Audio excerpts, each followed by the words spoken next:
মাগরিব হয়ে গেছে আর ফরাত বইছে না। হ্যাঁ আজকে দি ফরতাছে ব্যাপার কি কেডা টুহাইতাছে রাতের বেলা। এই ভাবি তাজা কঙ্কাল কাকা কি খবর? আমনের সেরা কি হচ্ছে জানুন না? কি হচ্ছে জানুন না? আমার চাক্কার মধ্যে চাল মিললে আমার চাক্কা ভাঙ্গা গেছে, জরিফানা দিব কেডা?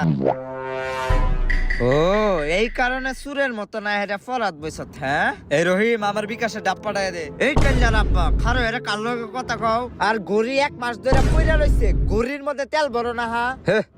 হ্যাঁ গরির মধ্যে তেল দিয়ে কেউ পাগল হয়েছেন, গরির মধ্যে পেট্রোল দিয়ে চাকটা এলো কিছু খাও তোমার ছাড়া রে এবার সাল ভাঙ যাচ্ছে